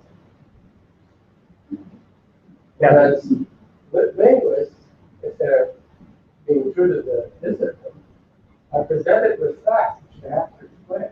How can these things, they didn't invent the language, the language is there, and they have to try to figure out how it appears. But this is what Peirce comes in, because his theory of interpretation gives you the tools necessary to answer this question: how is it possible for a fact to exist? Completely. Thanks for your precision, Professor. Professor Michael Shapiro, probably you know. Facts here, acts here, choice here. The words, I didn't use the words, but the concepts are there. The fundamental concepts are here. Actual facts, actions, necessary actions, act here, reaction, act, and choices, different possibilities. So it is completely true what you are saying. What is fundamental in Peirce is this: the pragmatic maxim is a change, a radical change. I think for all future understanding, Peirce is really a genius, an American genius that should be more read by Americans. So this is extremely important. I agree completely with what you are saying. Yes, please. Yeah, just quickly then I suppose with the example, like, it seems that you have a general maxim that you already discussed as you're applying to Peirce, that more interpretation is better. The more interpretations are going to be able to deeper it is. It should be. Yeah, so, like, where in this does decision or prescription of truth arise? Is there a point at which you actually have a truth that, in some sense, dominates over the multiplicity of possible descriptive frameworks? It's obviously, like, kind of somewhat almost Badurian question, you see this as the whole thing with set theory and category theory, where set theory has one option, category theory has many, and that's why you choose set theory. It's not mathematical, that rule, you know. And I wonder, like, where singularity emerges in this, whether it has any value, or multiplicity always excluded. Okay, that's one of the hardest and extremely profound questions. Peirce, in one moment, had the idea that the truth should be some convergence. He had the expectation and the hope that many interpretations in the future, in the long run, should converge to some truth, when the truth should be the convergence of many interpretations in the future. That was his hope. I think that is not a real hope. It cannot. It seems that it will not happen. I am saying that it seems. It's not clear. It's not clear. But he had the hope that truth is some kind of convergence in the future. In a more category theoretic perspective, we don't expect that.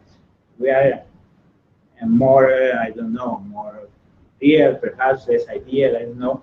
But what you hope is that you will have enough categories, and when you have a lot of good translations between the categories, then perhaps you will have an archetype between them. Truth should be invariance. Truth should be some kind of invariance behind variation. That's very Grothendieck. Truth is. You do all this movement, whatever, you then can move on in some sense, right? You left behind what you know and you found something new which emerges. That means to that extent, but you don't never end up. Yet, right? I mean, it's not a whole process, but it does seem to have a direction. It seems to have a direction, but a direction in a complex network. So we will talk about that tomorrow. The networks. The networks are extremely important. So there are a lot of theories of networks. In particular, Christopher Vitali has talked about that a lot. We will talk about that tomorrow. But Peirce had the expectation that in a complex network, some kind of convergence of the interpretations should give the truth. We don't expect that anymore. And we expect that behind the different translations, there will be some kind of archetype. You were saying it well, some invariant of the variation could be called the truth in between, I don't know, quotes, is the name, between quotes. I think that tomorrow Florensky will give us a better answer. Maybe following up that question of invariance and, I guess having sort of range of possibilities and sort of like underlying structures was this particular possible contingent facts versus like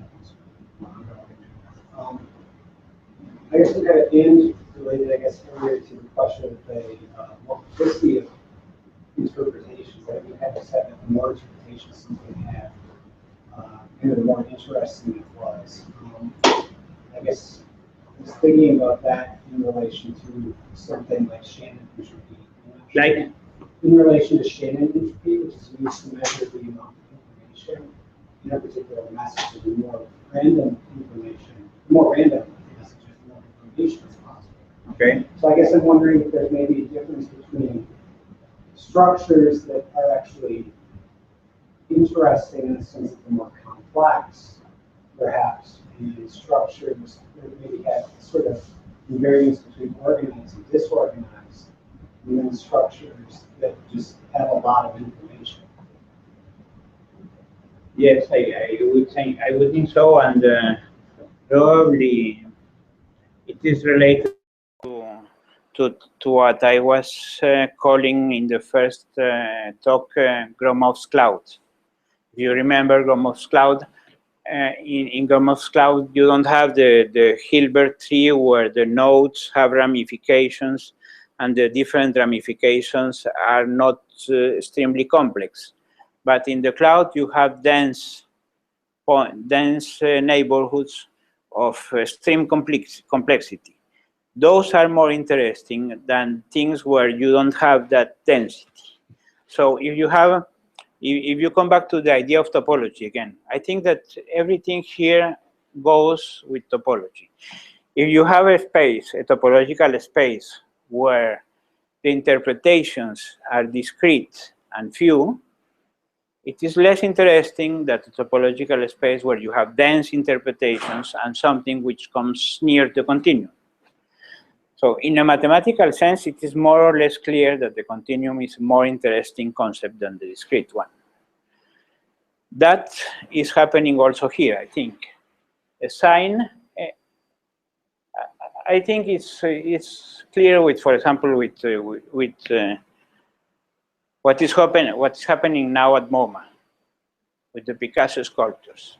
It's incredible. If you haven't gone, you should go there. It's incredible what is happening. Specifically because of art, and there are Yes. artworks made nowadays, which are meant to gather as many sort of possible conclusions as they can, but they do this by kind of being explicitly not very complex or like kind of open-ended in the kind of presentation they format themselves in. And so it's kind of a strategy to gather like a lot of information around something, but the actual thing at the center of all this stuff that's being added to it is really, really boring and often nice dumb. So I guess I'm wondering if there's ways we can perhaps measure these types of structures that are being put out there to determine which ones are maybe more interesting than others.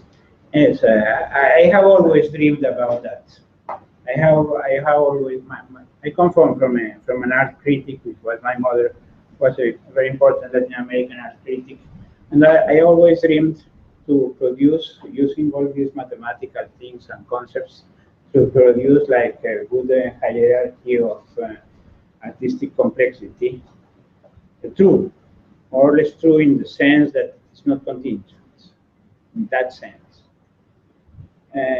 I think that I have done little things, but Peirce has done all the important things.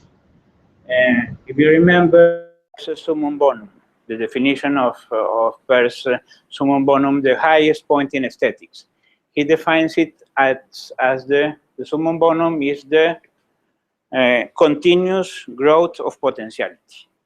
That's the definition for the summum bonum of Peirce, the continuous growth of potentiality.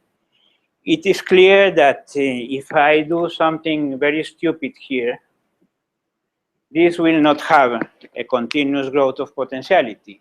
This is not a rich sign. It is clear. We'll forget about this in a moment.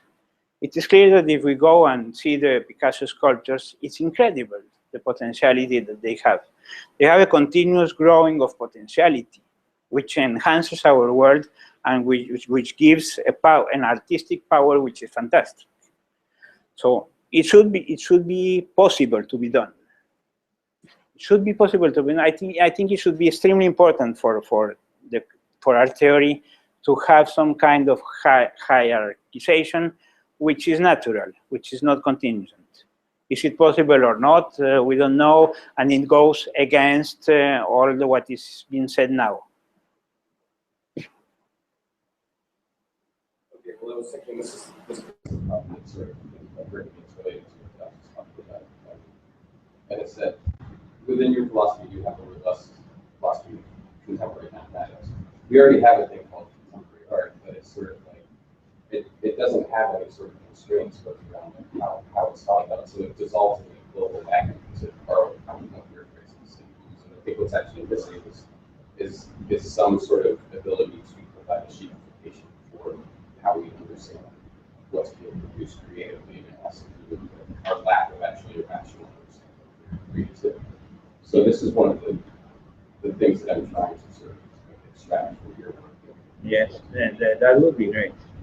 But another thing I was also trying to sort of isolate, and it had to do with my question last time about your sort of inheritance of French rationalism and methodology. So this conversation I got into with Christopher afterward about the French law, which I'm not sure if you're familiar with. But no, I mean, I have dreamt.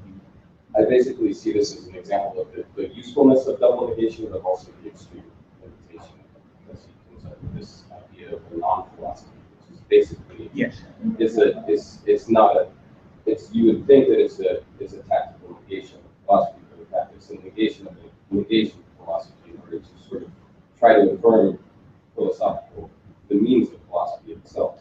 But so by doing this, he sort of installs the project of non-philosophy within the global Turian philosophy itself in order to invent a new genre. But at the end of the day, there's a sort of like there's just a sort of uselessness to the project because you end up with all these new branches, but it's very unclear as to like where they lead. So I think you can see a sort of like the initial gesture of the double negation, but it's still unclear to me like how we're supposed to extract from that something that can provide a sort of a methodology with just orientation for the broadened future that the double negation is supposed to. Okay, then thanks for the information about Laruelle. I haven't read him, but I know that Laruelle has influenced a lot of the people of Collapse. I should read him. What is the expectation and the hope? The hope is that Grothendieck will help. Because Grothendieck hasn't appeared in all of these things. Grothendieck hasn't appeared in Collapse, in Laruelle, in many of the contemporary young thinkers which are trying to build some kind of new art theory. Grothendieck doesn't appear anywhere. So I think that he should be one of the persons that we should profit from. His works are all untranslated. Excuse me? His works are all untranslated. It's a problem for any part.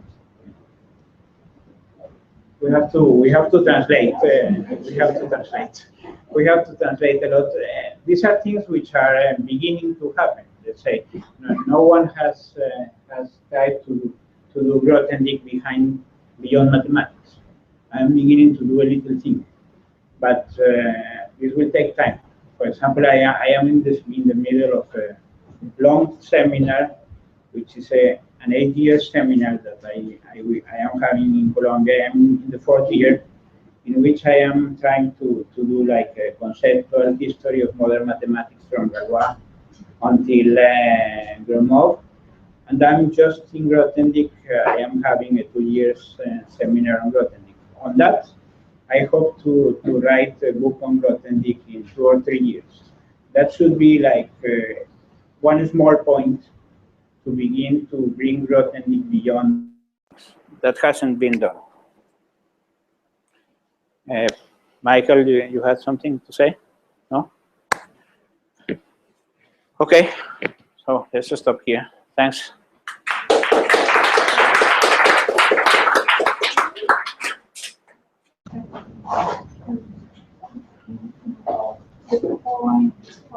Catherine?